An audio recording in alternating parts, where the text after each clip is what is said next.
আপনাদের সকলকে স্বাগত। আপনাদের সঙ্গে রয়েছে আমি স্বপ্না। শুরু করছি আজকের প্রাইম টাইম। এই মুহূর্তে সরাসরি নজর রাখবো তৃণমূল কংগ্রেসের সাংবাদিক বৈঠকে। পলায়ন করে যাচ্ছেন যুবরা, সব যুব শ্রেণীর যত আছে তারা পলায়ন করে যাচ্ছে, এখানে চাকরি নেই। আচ্ছা, এখানে যে 1.5 কোটি পরিযায়ী শ্রমিক রয়েছে, যে কথা আমাদের মাননীয় নেত্রীও বলেছেন, তারা তো অন্য রাজ্য থেকে এসেছেন। তাহলে সেই সব রাজ্যে সব পলায়ন করে বাংলায় চলে এসছে। এখান থেকে নাকি পলায়ন করে যাচ্ছে যাদের স্কিল আছে, সেই স্কিলটাকে ইউজ করবার জন্য আমাদের মাননীয় নেত্রী বারবার বলেছেন যে ভারতবর্ষের যে কোনো জায়গায় যেতে পারে তারা, তাদের যাওয়ায় কোনো বাধা নেই। আপনি সংবিধানের কথা বলছেন আর আপনি রাইট টু মুভমেন্ট আটকাচ্ছেন, আপনি সংবিধানের কথা বলছেন, আপনি রাইট টু স্পিচ আটকাচ্ছেন। এই তো আপনার সংবিধানের প্রতি সম্মান আমরা দেখলাম। আর তার সাথে সাথে আমরা দেখলাম যে আপনার বড্ড ব্যথা মেয়েদের জন্য। উড়িষ্যা নাকি খুব ডেভেলপ করছে, খুব উন্নত হচ্ছে।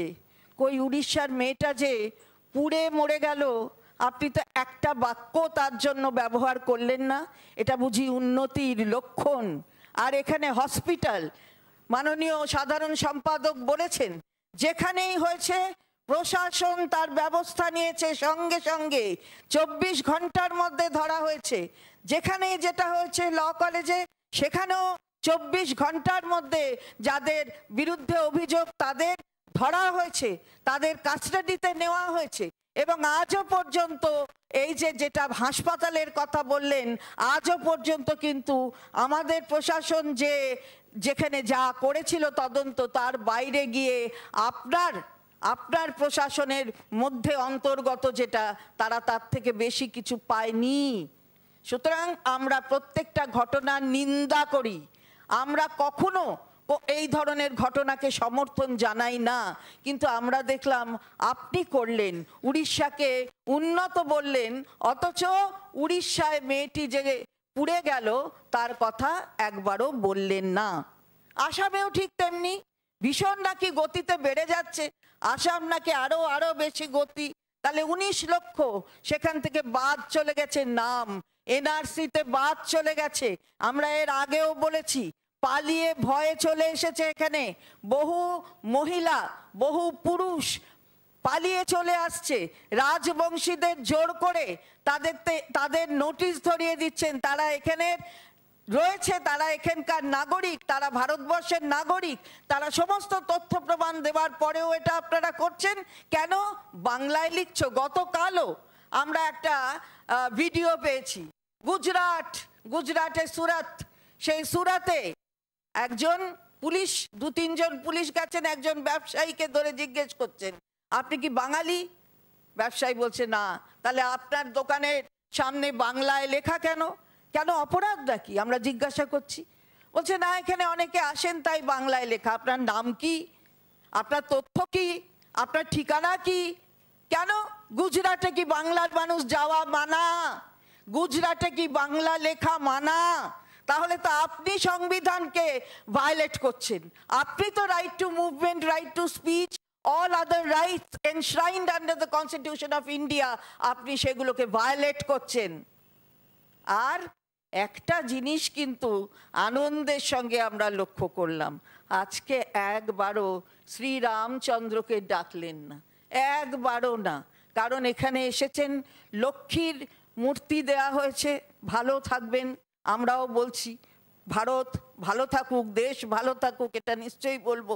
আবার দুর্গার মূর্তি নিয়েছেন, বাংলা এসেছে দশভুজার এই যে আশীর্বাদ, সেই আশীর্বাদ দেশের প্রত্যেক মানুষের প্রতি থাকুক।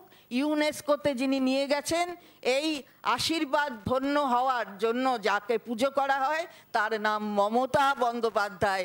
এটা মনে রাখবেন, দ্বিভুজা যদি চিন্ময়ী হয় তবে এই দশভুজা মৃন্ময়ী রূপে তাকে স্বীকৃতি দেয় সারা বিশ্ব।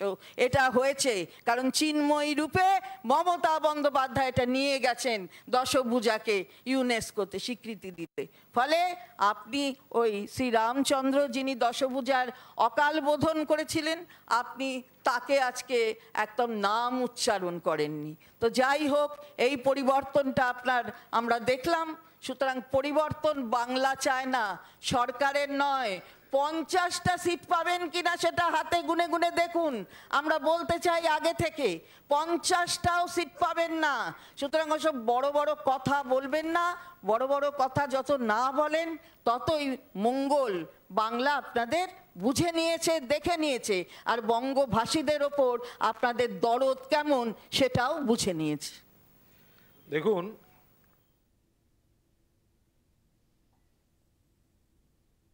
আপনারা জানেন যে প্রধানমন্ত্রী নরেন্দ্র মোদী দুর্গাপুরে সভা করেন, দলীয় সভা করেন, এবং সেখানে দাঁড়িয়ে তৃণমূল সরকারকে একাধিক বিষয়ে তিনি কটাক্ষ করেন। বাংলা সিন্ডিকেট রাজ শিল্প করতে দেয় না, তৃণমূলের লোকেরা হুমকির পরম্পরা চালাচ্ছে, তৃণমূলের গুঞ্জা ট্যাক্স বাংলায় বিনিয়োগ রুখছে, তৃণমূলের মাফিয়ারা বিনিয়োগে বাধা হচ্ছে, রাজ্য সরকারের কোনো সঠিক নীতি নেই, কখন কোন নীতি বদলে যায় তার গ্যারান্টি নেই, তাই একের পর এক শিল্প চলে যাচ্ছে, এই জন্য বাংলার হাল বেহাল হয়ে যাচ্ছে, জানিয়েছেন প্রধানমন্ত্রী নরেন্দ্র মোদী। তাই সবাই বলছে তৃণমূল হটাও, বাংলা বাঁচাও। প্রধানমন্ত্রী ঠিক কি বলেছেন শুনবো। मैं जानता हूं कि पश्चिम बंगाल में जितनी संभावनाएं हैं उनको देखते हुए दुनिया भर के निवेशक यहां पैसा लगाने आना चाहेंगे, लेकिन जब वो यहां सिंडिकेट राज देखते हैं, वे देखते हैं कि कैसे यहां उगाई होती है, बिजनेस करने वालों से पैसे मांगे जाते हैं, कैसे टीएमसी के लोग धमकाते हैं, तोड़फोड़ करने की, काम बंद करने की धमकियां देते हैं, तो वो भी डरकर भाग जाते हैं। ये जो टीएमसी का गुंडा टैक्स है, ये बंगाल में निवेश को रोकता है। टीएमसी हटाओ, बंगाल बचाओ।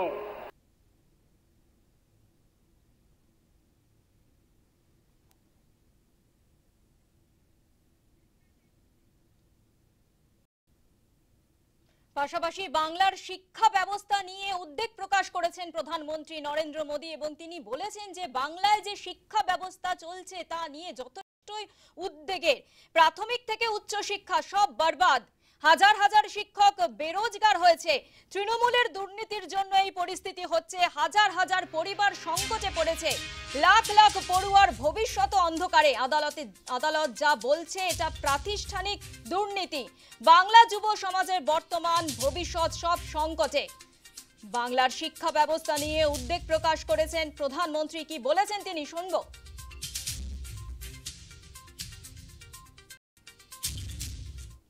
प्राइमरी एजुकेशन हो या फिर हायर एजुकेशन, सबको बर्बाद किया जा रहा है। टीएमसी यहां के एजुकेशन सिस्टम पर करप्शन और क्राइम का डबल अटैक कर रही है। ये जो हजारों शिक्षक बेरोजगार हुए हैं, इसका कारण टीएमसी का भ्रष्टाचार है। इससे हजारों परिवार तो उन पर तो संकट आया ही है।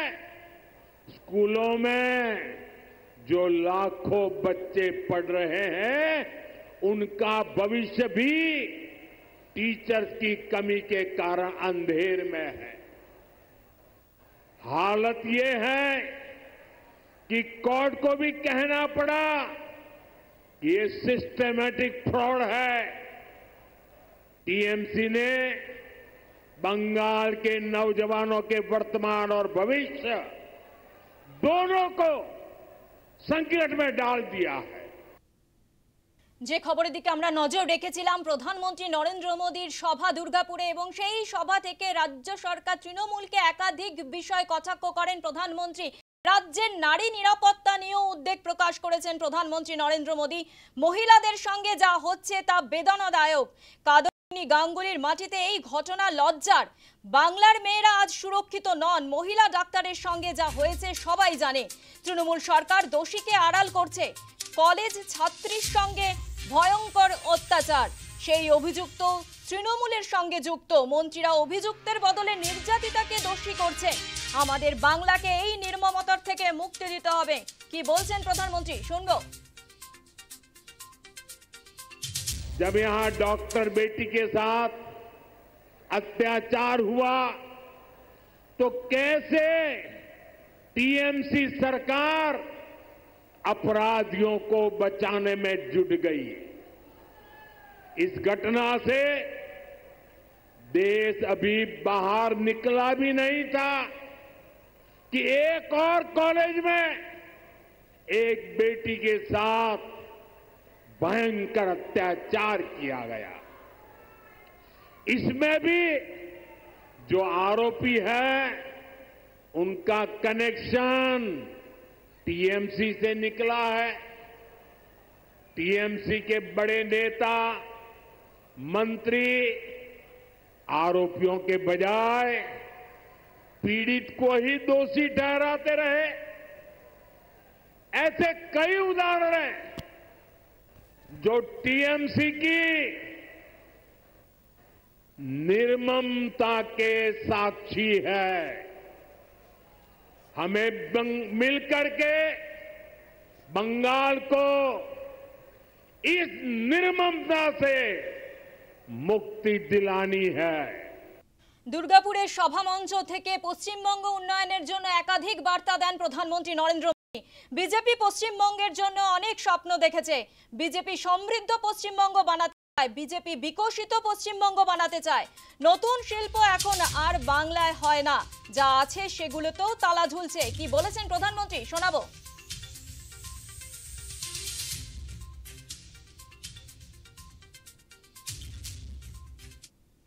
बीजेपी ने पश्चिम बंगाल के लिए बड़े सपने देखे हैं। बीजेपी एक समृद्ध पश्चिम बंगाल बनाना चाहती है। बीजेपी एक विकसित पश्चिम बंगाल का निर्माण करना चाहती है। बंगाल बदलाव चाहता है। बंगाल विकास चाहता है। बांग्ला परिवर्तन चाहे। बांग्ला उन्नयन चाहे। बंगाल की बदहाल स्थिति को बदला जा सकता है। बीजेपी सरकार आने के बाद कुछ ही वर्षों में पश्चिम बंगाल देश के टॉप इंडस्ट्रियल राज्यों में से एक बन सकता है। ये मेरा दृढ़ विश्वास है। आप एक बार भाजपा को अवसर दें, एक ऐसी सरकार बनाएं जो ईमानदार हो, कामदार हो और दमदार हो।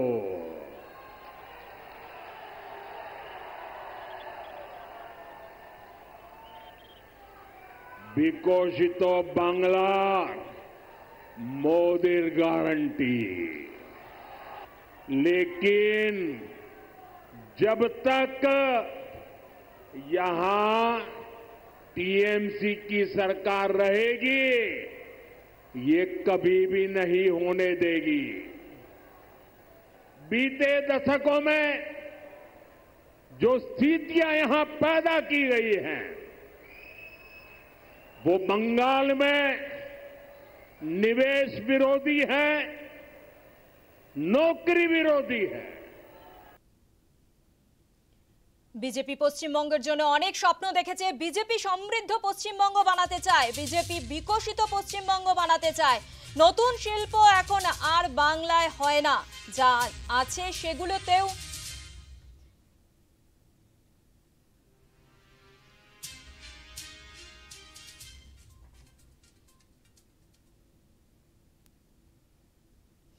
বাংলা আর রাজনৈতিক যে শিল্পের ক্ষেত্রে যে সিন্ডিকেট চলছে তা সহ্য করবে না, এমনটাই কিন্তু সভা মঞ্চ থেকে জানিয়েছেন প্রধানমন্ত্রী নরেন্দ্র মোদী। বাংলায় যে সিন্ডিকেট রাজ চলছে তা শিল্প করতে দেয় না। তৃণমূলের লোকেরা হুমকির পরম্পরা চালাচ্ছে, তৃণমূলের গুন্ডা ট্যাক্স বাংলায় বিনিয়োগ রুখছে, তৃণমূলের মাফিয়া রাজ বিনিয়োগে বাধা হচ্ছে।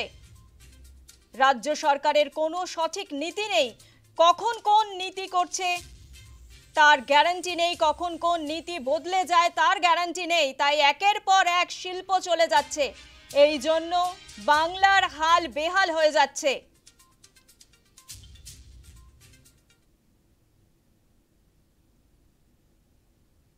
প্রধানমন্ত্রী নরেন্দ্র মোদী দুর্গাপুরের সভা থেকে একাধিক বিষয়ে কিন্তু তৃণমূলকে কটাক্ষ করেছেন। তিনি রাজ্যে ছোট ছোট বিষয়ে হিংসা হচ্ছে, বাংলায় ছোট ছোট কথায় হিংসা হচ্ছে, আর পুলিশ একতরফা তদন্ত করে যাচ্ছে। মানুষ বিচারের কোনো আশা করছে না, এখানে কেউ কোনো বিনিয়োগ করবে প্রশ্ন করেছেন প্রধানমন্ত্রী। ঠিক কি বলেছেন শোনাবো আপনাদের। जहां मुर्शिदाबाद जैसे दंगे होते हो, छोटी छोटी बातों पर हिंसा हो जाती हो और पुलिस एक तरफा कार्रवाई करे,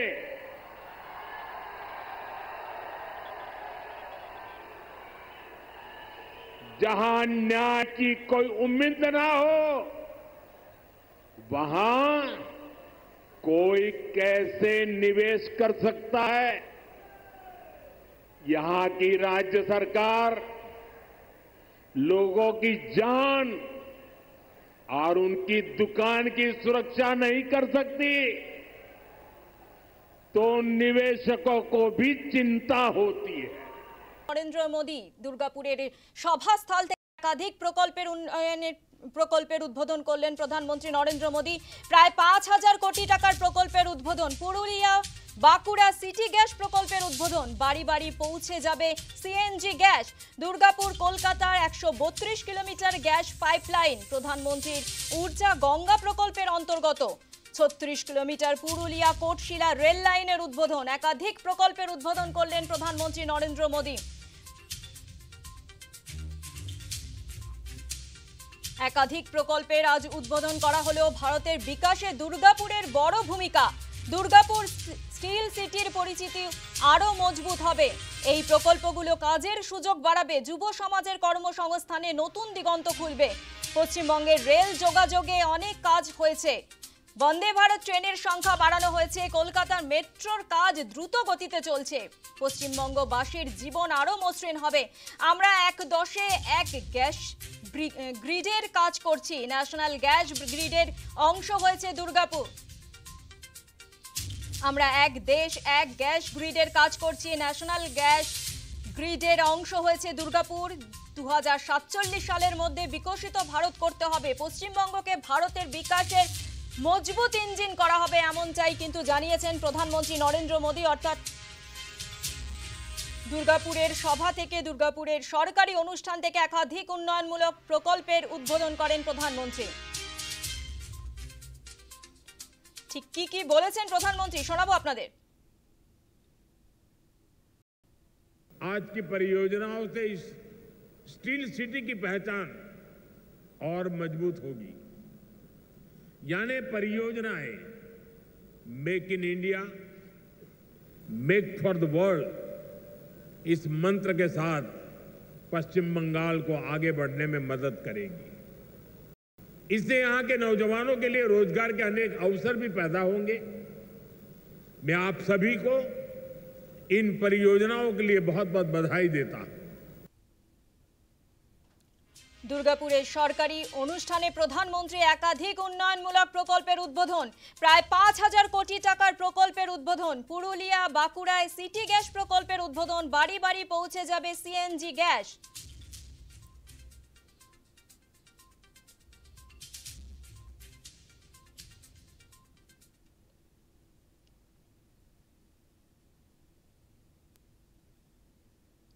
দুর্গাপুরের সভাস্থল থেকে একাধিক বিষয় তৃণমূলকে কটাক্ষ প্রধানমন্ত্রী নরেন্দ্র মোদীর। আপনারা জানেন যে প্রধানমন্ত্রী যে সভাস্থল করেছে এবং সেখান থেকে দাঁড়িয়ে তৃণমূলকে একহাত নেন প্রধানমন্ত্রী। বাংলার মাফিয়া নয়, যোগ্য শিক্ষক চায়। বাংলা পরিবারবাদ নয়, প্রতিভার সম্মান চায়। বাংলা সিন্ডিকেট নয়, শিল্প চায়। এমন সরকার চাই যে শান্তি সুরক্ষার গ্যারান্টি দেবে। এটা পশ্চিমবঙ্গের পূর্ণ জাগরণের সময়। বাংলার সর্বত্র নতুন আশার আলো দেখছি। আমাদের নতুন সকাল আনতে হবে, বাংলার পরিবর্তনের পদ্ম ফোটাতে হবে, এমনটাই হুঙ্কার দিয়েছেন প্রধানমন্ত্রী নরেন্দ্র মোদী।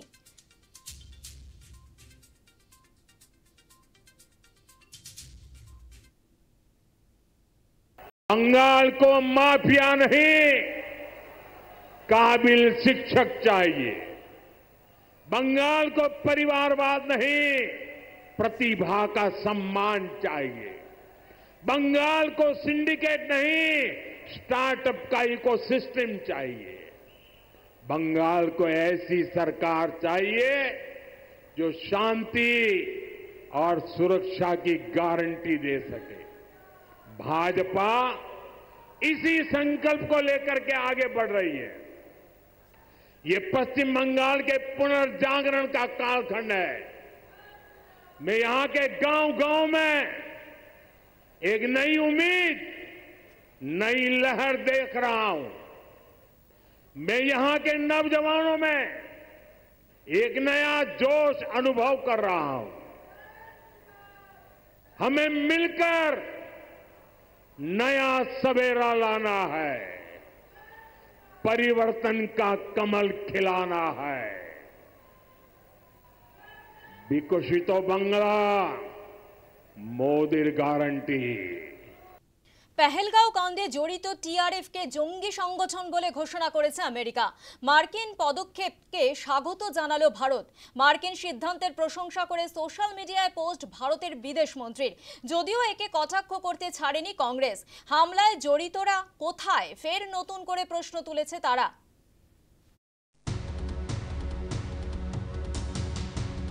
পহেলগাঁও হামলার দায় স্বীকার করেছিল লস্করের ছায়া সংগঠন টিআরএফ। এরপরেই লস্করের এই ছায়া সংগঠনকে জঙ্গি সংগঠন বলে ঘোষণার তোড়জোড় শুরু হয়। পাকিস্তানের শত বাধা সত্ত্বেও টিআরএফকে জঙ্গি সংগঠন বলে ঘোষণা করল আমেরিকা।